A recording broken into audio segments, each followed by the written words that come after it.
So I'm going to move on to promises kept, and I want to ask Mike about this. Proponents of Trump will say that he's done well on North Korea, Syria, ISIS, Israeli-Arab relations, losing the Affordable Care Act mandate, a decent economy, and lower Black unemployment during his presidency. Mike, what do you think about those accomplishments? How many of them were inherited? Are they worthy of note? Are they bullshit? I think a lot of them are bullshit. Inherited is a word to use. I think some things were already trending that way. But whatever his biggest promises, those were little promises. His biggest promises was pay back the deficit. Pay back the debt. I mean, he increased it more than any president we ever had. It's the exact opposite of what he promised. To build a wall, there isn't one. Lock her up, she hasn't been.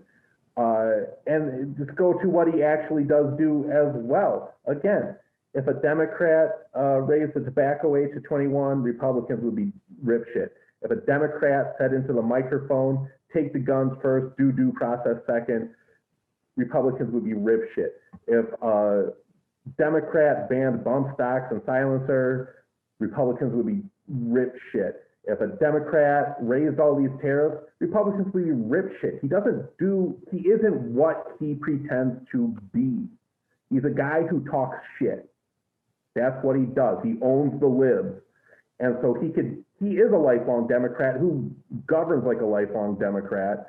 The only, you never hear Elizabeth Warren or Bernie Sanders critique his trade policy because it's their trade policy. And if they were in there doing it, if they were in there putting up these trade wars, doing these bailouts, raising these tariffs, they would be what they promised to be. It's what Trump is actually doing now. The difference is he's got an R next to his name, so Republicans suddenly don't care. They don't care what he actually does or doesn't do because he doesn't do anything. They care that he is this mascot of what they want a president to be. He's a symbol, and it's a terrible one. But I can see if you're a person who wants to own the libs and talk shit and be a big swinging dick, then yeah, you need to keep voting for Donald Trump because he's going to keep on doing that stuff on Twitter. But if you actually care about the policies of politicians, he's not delivering on anything substantial that he promised, not even close. He's done the opposite on most of it. Yeah. I think we should let Andrew respond to that. But I will say another nice thing about Trump is he's the funniest president, most intentionally and unintentionally funniest president we've ever had. George W. Bush was the most unintentionally funny. Barack Obama might be the most intentionally funny, and Trump put it together. First one to put it together. But let's see. Yeah, I mean, we'll have to agree to disagree on that. Well, maybe if you. Oh, you can't. How do you disagree on that? The only one that meets both of those things, but indeed, he's Andy Kaufman. But he doesn't.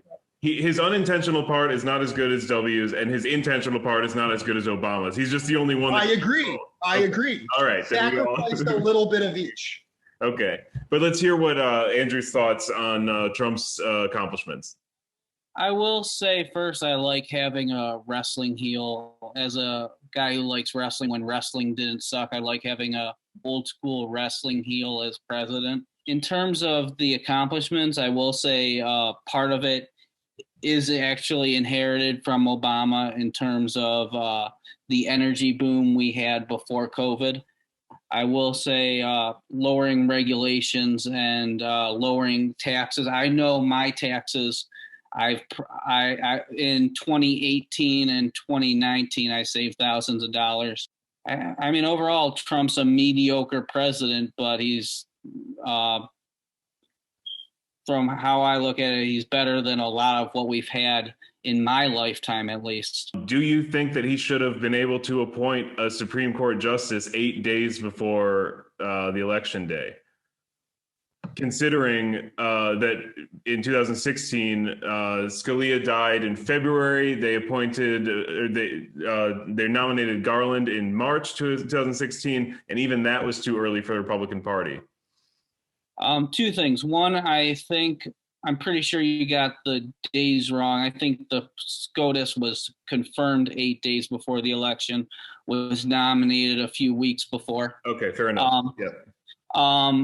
There's a big difference. You have in 2016, you have a Democratic president, a Republican-held Senate. The fact that there's a Republican-held Senate means that Republican senators are representing the American people. But if you think about how 30 Republican senators represent the same amount of people as 2 California senators, I mean, and also that none of that came up in 2016. It wasn't that they had who was in control of the Senate. It was that this is an election year. That was the argument. It's an election year. In that case, I think Republicans are wrong in 2016 and right in 2020. Okay. All right. So do you think honor enters into something like this? Like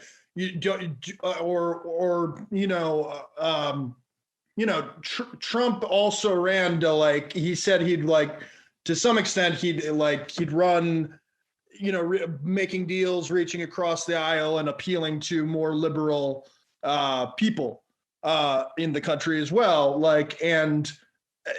This could have been his opportunity. He could have nominated Merrick Garland, as soon as the thing opened up and just as a respect thing, but he didn't. That would have been funny for sure. If he had, that would have been an interesting move for sure.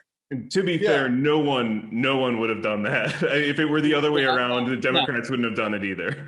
No. But I agree, but I don't know. He would have gotten a second term. What's that? I think that he would be cruising to a second term.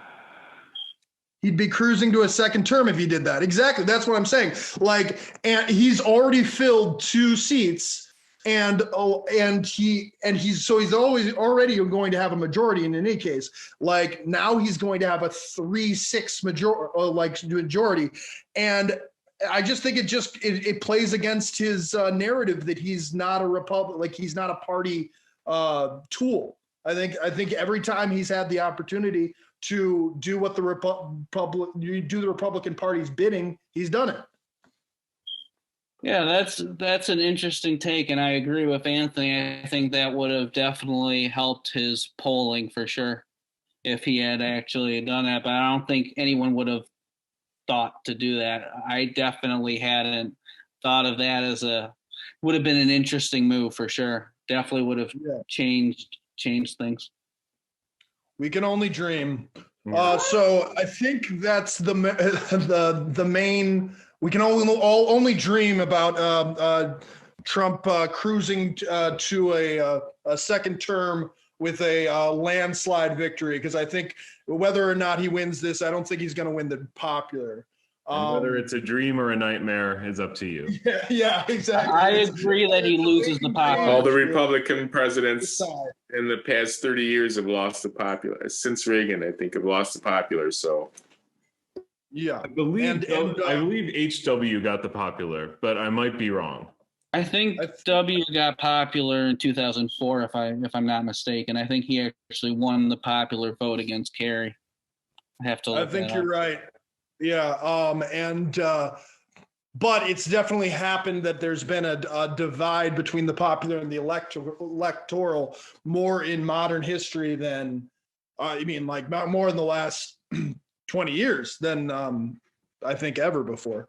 I did look up 2004 recently out of curiosity, and Bush did. I looked it up again just now. Bush did win popular vote, but by such a narrow margin, 3 million, which is crazy thinking about. I mean, I was young. I was very young, so I wasn't paying attention, but that's a very narrow margin.